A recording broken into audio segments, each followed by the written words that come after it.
Halo guys, bagaimana kabar kalian hari ini? Moga kalian semua dalam keadaan sehat walafiat. Kali ini, saya akan membawakan bocoran dari alur cerita film Swallowed Star, season kedua, episode 89, versi alur cerita mobile, yang telah kami rangkum dalam pembahasan yang mudah dimengerti. Dan karena openingnya sudah panjang banget, jadi kita langsung terobos saja ke tempat kejadian perkaranya. Pada part sebelumnya, Luo Feng yang telah menyelesaikan porsi latihan hariannya, tiba-tiba terdengar telepon yang berada di luar ruang gravitasi berdering. Mendengar dering telepon tersebut, Luo Feng pun langsung keluar dari ruang gravitasi, lalu menerima panggilan yang ternyata berasal dari Su Xin, yang akan berkunjung ke rumahnya untuk memasak makan malam dan makan malam bersama Luo Feng. Singkat waktu, setelah Su Xin selesai memasak semua hidangannya, mereka berdua pun makan bersama. Di sela itu terdengar, Su Xin berkata, "Jimat pengaman pasangan yang kau berikan padaku, aku selalu memakainya. Itu membuatku segar kembali," ucap Su Xin mengangkat sebuah liontin dari lehernya. Sebenarnya, itu adalah liontin perak yang sangat spesial dengan ukiran unik di atasnya, yang diberikan oleh Babata untuk Luo Feng dan istrinya. Yang masing-masing dari liontin itu memiliki kemampuan khusus, yang merupakan benda dari reruntuhan kuno. Di sela itu terdengar, Luo Feng berkata, "Oh ya, sebenarnya liontin pengaman ini dibuat untuk pasangan yang sudah menikah," ucap Luo Feng sambil menatap ke arah Su Xin, dengan senyum aneh. Sesaat kemudian, Luo Feng kembali berkata, "Su Xin, kira-kira kapan kita akan menikah? Karena orang tuaku sudah mempertanyakan itu." "Hah? Pernikahan?" ucap Su Xin lalu kembali berkata, "Keluargaku juga sudah menanyakan itu padaku," sahut Su Xin, dengan wajah yang mulai memerah, lalu kembali berkata, "Namun, kita tidak perlu terburu-buru." "Yuk, jangan terburu-buru," ucap Luo Feng yang menyadarinya dan mengangguk. "Itu bagus juga, mari kita tunggu beberapa tahun lagi," ucap Luo Feng. Mendengar ucapan itu, Su Xin pun menatap Luo Feng dengan mata terbelalak marah. "Haha, apa kau khawatir akan tertinggal di rak?" ucap Luo Feng sambil tertawa, membuat Su Xin bingung melihat hal itu. Di sela itu terdengar lagi, Luo Feng berkata, "Sudahlah, jangan marah lagi. Bagaimana kalau kita daftar nikah bulan ini saja?" ucap Luo Feng. "Itu terlalu cepat," ucap Su Xin yang tampak gugup. "Yang satu terlalu cepat, dan yang lainnya terlalu lama," ucap Luo Feng menghela napas panjang. Melihat itu, Su Xin berkata dengan tidak puas, "Aku hanya belum siap dan gugup." Melihat Su Xin yang biasanya tenang, dan tiba-tiba mengamuk seperti gadis kecil membuat Luo Feng merasakan kehangatan di hatinya. Memang, tahun ini adalah tahun yang hangat dan damai. Orang tuanya senang, saudaranya juga telah membuka perusahaan investasi dan kemajuan pelatihannya sendiri sangat fenomenal dan mantap. Dengan evolusinya yang konstan, dan hubungannya dengan Su Xin semakin kuat, mereka memang siap untuk membicarakan pernikahan. Sejak insiden di Pulau Berkabut, seluruh bumi damai selama setahun penuh. 5 negara, aliansi HR, 2 dojo besar, mereka semua memiliki setidaknya 3 atau 4 kristal mulia dari kejadian tersebut, yang beruntung mendapatkan 7 atau 8 dari mereka. Ini membantu beberapa kekuatan mendapatkan beberapa pejuang perwakilan lagi dalam tahun 2059, tahun itu adalah tahun di mana jumlah perwakilan di bumi meningkat paling banyak, total ada 30 perwakilan baru. Meskipun mereka kehilangan beberapa perwakilan selama insiden Pulau Berkabut. Namun, jumlah perwakilan setelah kejadian itu telah mencapai 81 orang. Dengan manusia yang semakin kuat, berurusan dengan monster laut menjadi lebih mudah. Dengan negara-negara mengerahkan prajurit penjelajah bintang, tidak ada kekurangan pejuang. Sementara di daratan Amerika, tepatnya di kota New York. Selama periode Great Nirvana, negara itu adalah pusat ekonomi bumi, itu dianggap sebagai ibu kota planet. Saat itu, pendahulu aliansi HR bersama dengan berbagai kelompok keuangan, semuanya ada di New York. Namun, Nirvana besar terjadi dan karena New York paling dekat dengan Samudra Atlantik, kota itu adalah yang pertama diserang. Dan saat ini, sebagian besar daratan di sana, bagaikan surga bagi monster. Sama seperti Shanghai China, yang terhubung langsung ke Laut China Timur, begitu pula New York dengan Atlantik. Makanya, Amerika membangun sektor militer yang besar tidak jauh dari New York. Mereka bahkan membangun pangkalan militer di New York untuk mencegah monster laut memasuki daratan. Sebuah pangkalan yang panjangnya melebihi 500 meter, seperti monster jahat telah mengambil ruang di sungai itu sendiri. Di dalam basis itu, sinar cahaya dari matahari terbenam menyinari, di dalam bunker bawah tanah. Tampak saat itu, 5 tentara Amerika duduk bersila di lantai sambil berjudi. Hampir tidak ada pertempuran yang terjadi, dan ketika itu terjadi, pasti akan ada banyak korban. Karena ketika para prajurit bertaruh untuk hidupnya, para petinggi tidak akan repot. Ya dewa, kartuku jelek sekali, ucap seorang pria muda kulit hitam mengutuk saat dia membuang kartunya. 10 sekop, 10 sekop, 10 sekop. Seorang pemuda kulit putih di sampingnya tidak bisa berhenti berteriak, mengambil kartu yang dibagikan padanya, membaliknya hanya untuk mengutuk. Sungguh sial, aku kalah lagi. Haha, aku menang lagi, ucap seorang pemuda berambut pirang keriting sambil tertawa. Terlihat saat itu, melalui celah kecil di dinding bunker, dia mengirim ciuman terbang ke arah patung Liberty, yang sudah lama jatuh dan berubah menjadi reruntuhan. Omong kosong, patung kebebasan sudah jatuh, aku tidak percaya kamu akan terus menang lagi, teriak pemuda botak yang juga mengalami kekalahan. Di saat yang sama, tiba-tiba seorang menunjuk melalui celah sambil berkata, "Hei, cepat lihat apa itu." Dan alangkah kagetnya kelima tentara itu, saat melihat seekor monster setingkat kaisar. Di saat yang sama, alarm yang menusuk telinga pun mulai berbunyi di seluruh pangkalan. Pangkalan yang tadinya tenang dan santai menjadi sibuk dan tegang. Tentara yang tak terhitung jumlahnya mulai mengambil posisi mereka dan bersiap untuk pertempuran. Dengan sinar matahari yang masih bersinar terang, di depan pangkalan militer terlihat monster yang sangat besar telah muncul. Tubuh monster ini memiliki panjang sekitar 180 meter, struktur tubuhnya mirip monster tipe singa. Dan tubuhnya diselimuti sisik hitam sebesar rumah, semuanya tampak menakutkan. Bahkan ia memiliki sayap yang lebarnya sekitar 200 meter, yang ditutupi sisik hitam, yang terlihat seperti terbuat dari baja. Sementara tanduk di kepalanya sepertinya akan menembus langit. Tanduk hitamnya yang tunggal, dibungkus dengan pola emas, pola rumitnya menyebar ke leher, punggung dan ekornya. Tampak seperti seluruh tubuhnya ditutupi oleh armor campuran emas dan hitam. Yang paling mengerikan adalah pupil emas gelap itu. Sepasang pupil emas gelap, hampir seperti mata dewa, yang terus menatap puluhan ribu makhluk di bawahnya. Ini dia, eksistensi yang belum pernah muncul di bumi sebelumnya, yaitu monster level Kaisar Udara. Di sela itu terlihat, para tentara mulai bersiap untuk menggunakan meriam laser untuk menembak jatuh monster tersebut. Sementara banyak prajurit pangkalan terkejut dan takut, mereka masih sangat percaya diri dengan meriam laser, yang merupakan senjata terhebat manusia saat ini. Dan diawali dengan suara mendesing, terlihat 3 sinar putih dengan kecepatan yang menakutkan menyerang tubuh monster hitam dan emas itu secara langsung. Apa? Monsternya tidak mengalami luka sedikit pun, ucap para operator meriam laser, dengan ekspresi wajah kaget. Di sela itu terlihat, seluruh populasi monster di New York, tampak menundukkan kepala, saat melihat monster raksasa itu. Sementara para prajurit di pangkalan, mereka tidak merasakan apa-apa selain ketakutan yang luar biasa. Para jenderal yang bertanggung jawab hanya bisa melihat dengan ekspresi wajah ketakutan pada sosok monster yang menempati lebih dari setengah layar. Makhluk apa itu? Bahkan meriam laser yang kuat tidak bisa melukainya sedikit pun, ucap salah satu komandan.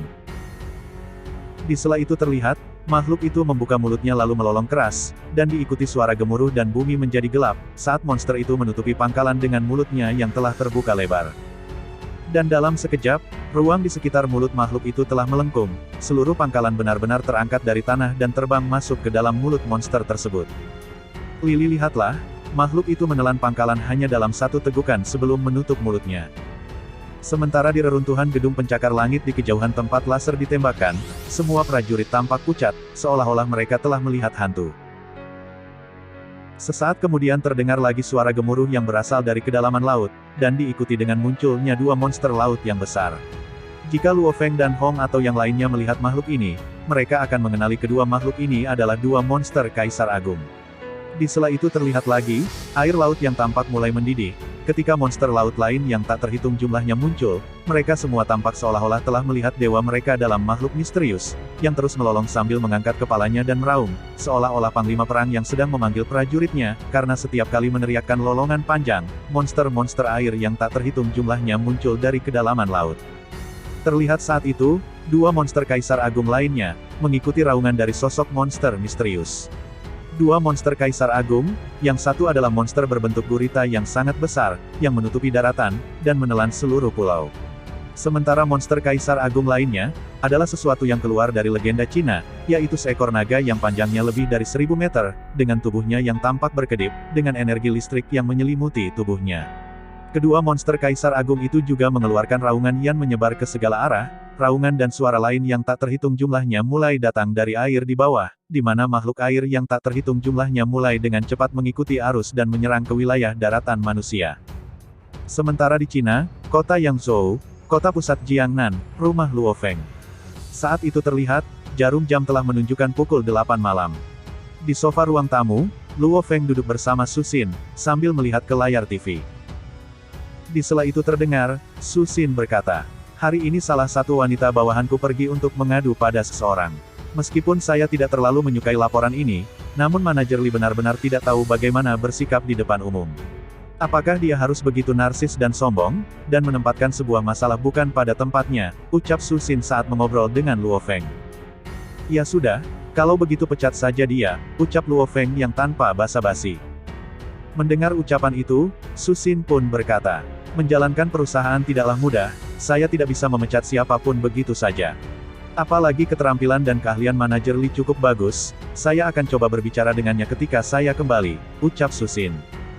"Hehehe, saya benar-benar tidak tahu apa-apa tentang cara menjalankan perusahaan. Kalau ingin meminta solusi untuk masalah ini, bagusnya kamu berbicara dengan adikku," ucap Luo Feng. Di sela obrolan mereka, tiba-tiba terdengar, telepon berdering. "Tunggu, ada yang menelpon," ucap Luo Feng. "Jangan bohong padaku," ucap Su Xin yang tidak percaya. "Benar-benar ada panggilan," ucap Luo Feng, lalu menjawab telepon tersebut. "Luo Feng, bagaimana kabarmu?" ucap si penelpon saat panggilan tersambung. "Oh, Mo Henderson," ucap Luo Feng sambil tersenyum, lalu kembali berkata, "Apakah kamu membutuhkan sesuatu dariku?" tanya Luo Feng. Mendengar ucapan itu, Su Xin menutup mulutnya karena terkejut, dia tidak berani mengeluarkan suara atau mengganggu percakapannya dengan cara apapun. "Kaisar S. Mo Henderson," gumam Su Xin dalam hatinya. Sejak kejadian di Pulau Berkabut, Kaisar S dan Luo Feng ini memiliki sedikit dendam, keduanya tidak berhubungan sejak saat itu. Luo Feng tidak akan pernah menyangka, bahwa perwakilan terkuat ketiga di Amerika, Kaisar S. Mo Henderson secara pribadi akan menelepon untuk mencarinya. Di sela itu terdengar, Mo Henderson berkata, "Ini masalah yang sangat penting, ini menyangkut kelangsungan hidup umat manusia. Kamu harus bergegas ke Istana Dewa Perang, semua perwakilan, ketua, pejabat pemerintah, dan petinggi akan hadir," ucap Mo Henderson. "Apa yang terjadi dengan kelangsungan hidup bumi dan umat manusia?" tanya Luo Feng dengan ekspresi wajah terlihat kaget. "Tidak ada waktu untuk menjelaskan secara detail, saya masih punya orang yang harus saya informasikan. Cepatlah ke Istana Dewa Perang," ucap Mo Henderson lalu menutup telepon tersebut.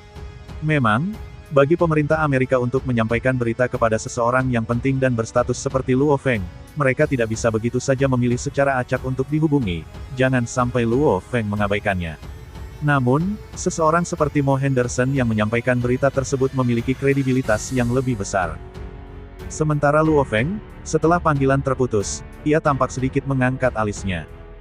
"Luo Feng, apa yang terjadi?" tanya Su Xin yang tampak khawatir.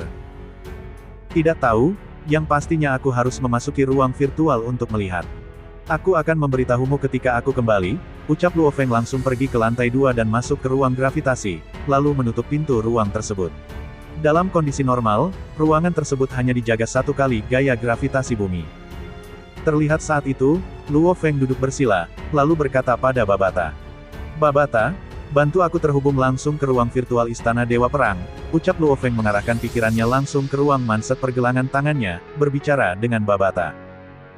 "Oh, tidak masalah," ucap Babata, yang hanya mengenakan celana dalam, berbaring di kursi goyang, dan dipijat dengan nyaman oleh pelayan di dalam ruangan yang ia buat.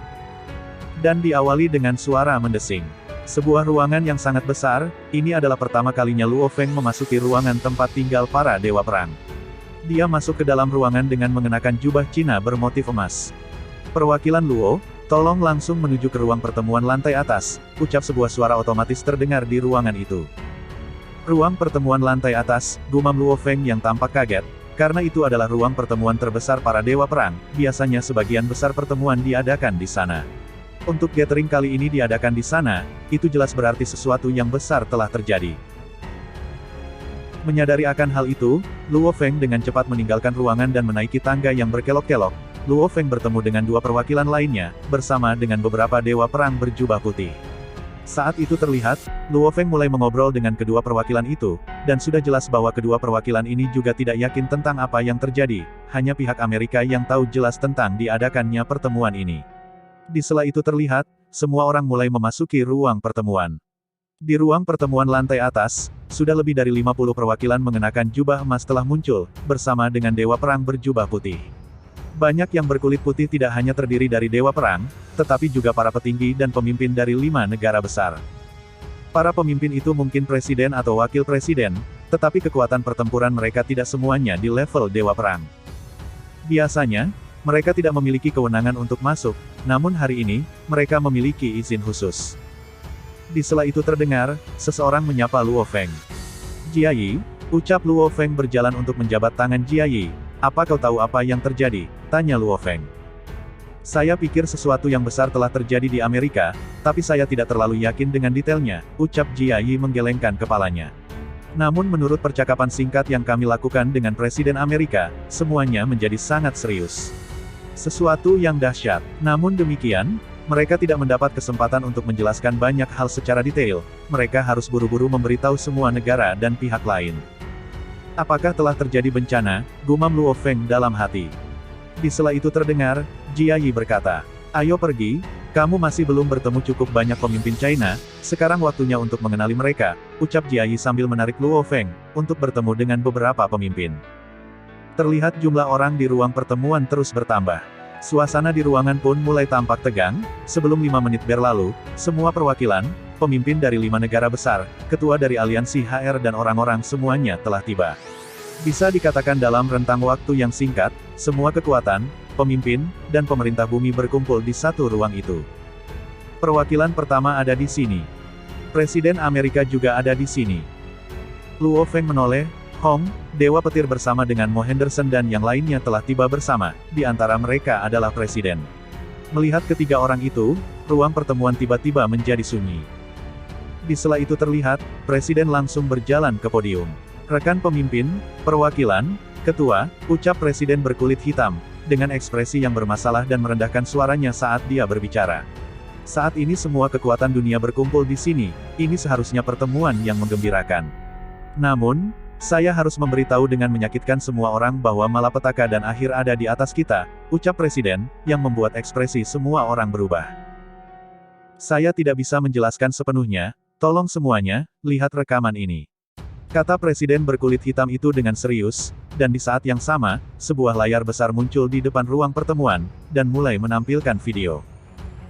Pada awalnya terlihat dalam rekaman itu, saat matahari mulai terbenam di sebuah pangkalan militer. "Itu adalah distrik di New York dari periode Great Nirvana," ucap Jia Yi lembut.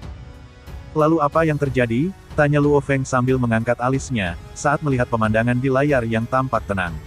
Sampai tiba-tiba, sebuah siluet besar pecah dari bawah air, dengan kecepatannya yang menakutkan dan cepat sehingga sulit untuk dilihat dengan jelas.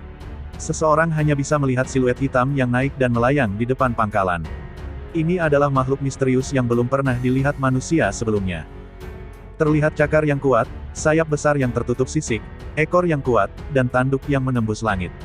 Ditambah mata emas dingin tanpa ekspresi itu, jelas ini adalah makhluk besar yang panjangnya lebih 180 meter. Makhluk apa ini? Belum pernah terlihat sebelumnya. Melihat panjangnya, itu seharusnya setingkat kaisar. Monster tingkat kaisar muncul di depan pangkalan militer, apakah dia mencari kematian? Karena dengan begitu, meriam laser akan langsung membunuhnya. Perwakilan bersama dengan beberapa pemimpin negara telah memulai diskusi lembut, semua orang masih terpaku pada pemandangan, menunggu untuk melihat bagaimana itu akan terungkap. Pada saat yang sama, semua orang yang menonton layar dan makhluk itu semuanya memiliki rasa takut yang tak terlukiskan. Namun, besarnya berbeda antara yang kuat dan yang lemah. Hong dan Luo Feng tidak merasa terlalu takut. Ini membuat Hong, Dewa Petir, Luo Feng dan beberapa petarung kuat lainnya sangat curiga. Pada level mereka, seharusnya tidak ada apapun di dunia ini yang dapat membuat mereka merasa takut. Namun tiba-tiba, ekspresi ketiganya berubah. Saat melihat 3 sinar laser yang mencolok mengenai makhluk itu secara langsung, semua orang menahan nafas saat mereka menyaksikan sinar yang menyilaukan mata itu. Saat sinar mulai menghilang, seisi ruangan langsung terbelalak kaget, saat melihat monster yang sepenuhnya terkena serangan meriam laser itu, tidak mengalami lecet sedikitpun. Itu tidak mungkin. Bahkan monster Kaisar Agung tidak mungkin bisa bertahan melawan laser terkuat, dan tidak akan lolos tanpa cedera sedikitpun. Melihat hal itu, ruang pertemuan meledak dalam kebisingan. Bahkan prajurit yang lebih tenang, termasuk Hong, Dewa Petir, dan Luo Feng segera mengubah ekspresi mereka. Di bawah kekuatan sinar laser, monster Grand Emperor, Hong maupun Luo Feng tidak akan bisa melarikan diri tanpa cedera. Semuanya, saya bisa jamin bahwa ketiga sinar laser itu 100% berdaya. Presiden berkulit hitam itu berkata dengan serius, "Tolong lanjutkan menonton," ucap Presiden, membuat semua orang menjadi tenang dan kembali menonton. Di layar, makhluk misterius itu membuka mulutnya, membengkokkan ruang di sekitarnya, ini jelas terlihat bahkan dengan mata telanjang. Dasarnya yang jauh lebih besar dari makhluk itu sebenarnya melayang. Ia bahkan tumbuh semakin kecil saat terbang menuju mulut makhluk itu, sampai-sampai ia telah menyusut hingga tidak lebih dari 5 meter sebelum ia ditelan. Ya dewa itu tidak mungkin. Tidak peduli seberapa tenang para pemimpinnya, atau para pejuang semua orang tercengang. Saat melihat adegan yang benar-benar menghancurkan pemahaman dan fisika manusia, itu adalah sesuatu yang sama sekali tidak dapat dijelaskan oleh sains. Bagaimana mungkin, pangkalan yang melebihi panjang 500 meter terbang dan menyusut, bagaikan balon udara yang kehabisan anginnya. Semua dari 50.000 tentara pangkalan itu semuanya dimakan, tidak ada yang selamat, kata Presiden berkulit hitam itu dengan serius. Namun, ucap Presiden sambil menarik napas dalam-dalam, lalu kembali berkata, "Ini baru permulaan," ucap Presiden sambil menunjuk ke arah layar, di mana makhluk misterius itu melolong. Dengan makhluk ini sebagai pemimpin, dua Kaisar Agung lainnya dan monster laut lainnya yang tak terhitung jumlahnya, mereka semua mengikuti perintahnya dan mulai menyerang ke dalam. Seolah diperintahkan oleh suara lolongan itu, monster laut yang tak terhitung jumlahnya muncul di layar, dan dengan cepat menyusuri sungai menuju daratan. Di layar, pemandangannya berubah, itu adalah benua Amerika Utara. Makhluk misterius itu benar-benar menelan markas lain. Tidak ada cara untuk melawan. Tidak peduli seberapa kuat pangkalannya, atau betapa beraninya para prajurit, betapa kuatnya para prajurit, monster itu menelan semuanya dalam satu tegukan. Ini adalah mimpi buruk dan malapetaka, ucap Presiden berkulit hitam sambil melihat ke arah semua orang di ruang rapat, semua orang terdiam, tidak ada yang bisa mengeluarkan suara.